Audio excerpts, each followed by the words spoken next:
सुद्धा लिस्ट पाहिजे प्रत्येक SROच्या ऑफिसमध्ये का हे आमचे अधिकृत आहे, ह्या डॉक्युमेंटचे इतकेच पैसे द्यायचे आहे. हे जर नाही झालं तर मीच पत्रकाराला सोडून दुसऱ्या माणसांना घेऊन पुन्हा पाठवतो, तुम्हालाच धरून देतो. ते किती पैसे घेतात रजिस्ट्रीचे, जनतेचं शोषण किती होतं. 1-1 लाख रुपये घेतल्या जातात, 70,000 रुपये घेतले जातात. माझ्याकडून मी SRO खुलताबादला मी पैसे दिले एजंट मार्फत. आमच्याकडे पुरावा आहे. म्हणजे मी स्वतः रजिस्टर केले. जे तुम्ही सांगितलं जास्तीत जास्त 1500 रुपये एका डॉक्युमेंटला पाहिजे, मी 15,000 दिलेले. आणि म्हणून मी तर वकील आहे आणि हा सर नाही, मला ते जाणायचं होतं सत्यता काय. तर ही जी तुम्ही सांगताय तर 8 दिवसामध्ये आमचं आव्हान आहे, विनंती आहे people's party of India democratic तर्फे, नाही तर आम्ही स्वतः इथंच कॅम्प लावणार आहोत.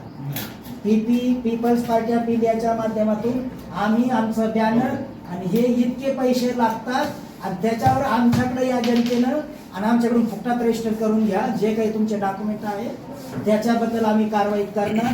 त्याच्या अगोदर तुम्ही तुमचे जे आम्ही सांगितलं ते मान्य करावं आणि प्रत्येक एजन्सी आणि आपल्या याच्यामध्ये लावावं ही विनंती. धन्यवाद.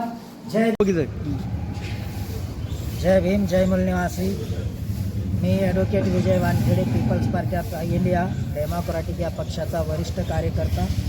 आमचे सहकारी Sunil Salve, peoples party of India democratic या पक्षाचे शहराध्यक्ष. आज आम्ही आमच्या वैयक्तिक कामानिमित्त JDR ऑफिस छत्रपती संभाजीनगर यांना भेटण्यासाठी आलो.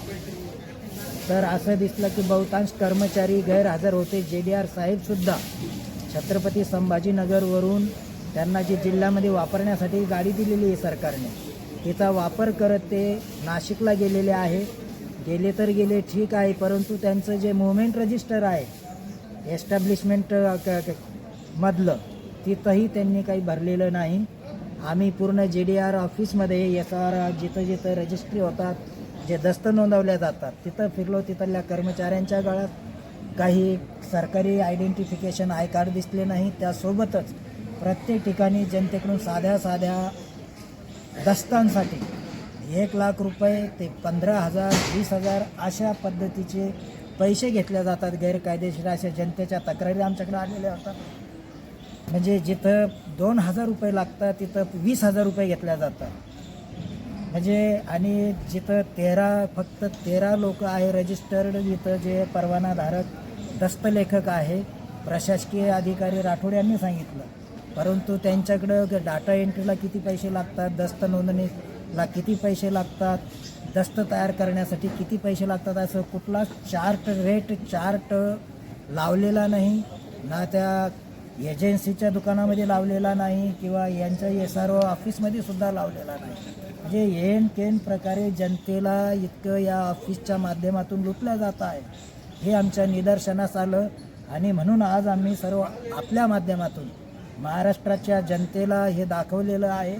आणि महाराष्ट्र राज्याचे महसूल मंत्री तथा छत्रपती संभाजीनगर जिल्ह्याचे पालकमंत्री यांना विनंती करतो की त्यांनी JDR ऑफिस औरंगाबाद आणि छत्रपती संभाजीनगर आणि सर्व तालुक्याच्या SRO ऑफिसवर लक्ष द्यावं आणि प्रत्येक ठिकाणी जनतेची जी अडवणूक होत आहे, अधिकारी कर्मचारी किंवा तुमचे जे परवानाधारक दस्तलेखक ही अडवणूक करत आहे त्यांकडे लक्ष द्यावं.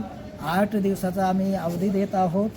जर JDR आणि SOR तालुक्याचे आणि या इथले शहरामधले यांनी जर कार्यवाही नाही केली तर people's party of India democratic या पक्षाच्या माध्यमातून आम्हीच इथं कम्प्युटर टाकणार, आम्ही माहिती चार्ट तयार करणार आणि जनतेचे जे दस्त आहे केवळ सरकारची जी फी आहे, नोंदणी फी, स्टॅम्प फी आणि जे काही हँडलिंग चार्जेस ते भरून देण्याचं काम करू. आणि त्यांनीच ते खातेदारांनी भरायचे, पक्षकारांनी. आम्ही फुकटात काम करू आणि त्याच पद्धतीनं सर्वांना JDR ऑफिस SR ऑफिसनं काम करावं असं पालकमंत्री, मुख्यमंत्री, महसूल मंत्री यांनी सक्ती करावी असं आमचं या माध्यमातून आपल्या माध्यमातून आव्हान आहे. धन्यवाद. जय भीम, जय मूल निवासी. आता आज जे तुम्ही पाहिलं जेव्हा JDR यांची जे हालचाल रजिस्टरमध्ये त्यांची नोंद नाही आहे आणि गाडी पण कुठं दुसरीकडे गेलेली आहे. तसंच काही कर्मचाऱ्यांच्या गळ्यात कार्ड नाहीत. त्यांच्यावर काय कारवाई होईल अशी अपेक्षा आहे आपल्याला. आता पहिल्या वेळेस काय म्हणता गुन्हा केला त्याला माफ करायला काही हरकत नाही, परंतु ते 8 दिवसामध्ये बदल नाही झाला सोमवार मंगळवारपासून, तर मग त्यांना गरज नाही कार्ड घालण्याची किंवा त्यांना सरकारचे नियम पाळण्याची गरज नाही. तर सरकारला सांगू यांना बडतर्फ करा, सस्पेंड करा, घरी पाठवा.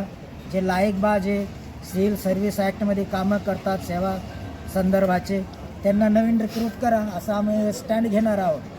काही खाजगी लोकही तुम्हाला आतमध्ये दिसले, हो. याबद्दल काय सांगा.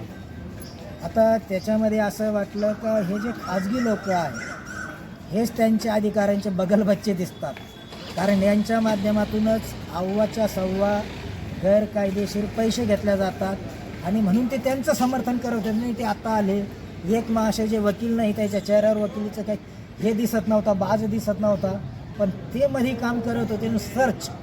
आता मी वकील म्हणून तिथे किती केस गेलो, नुसतं उभ्या रजिस्टर देत असतात, सांगा पैसे पावती भरली दाखवा आणि हे घ्या रेकॉर्ड. पण तिथे ते बसून इतर डॉक्युमेंटवर दस्तावर शिक्के मारत होते, सही करत होते. म्हणजे हे जे त्यांचे झिरो कर्मचारी बाहेरचे ठेवलेले आहे असं मला ते वाटतं. आपलं नाव सांगा. मी advocate Vijay Wankhede, peoples party of India democratic या पक्षाचा वरिष्ठ कार्यकर्ता, छत्रपती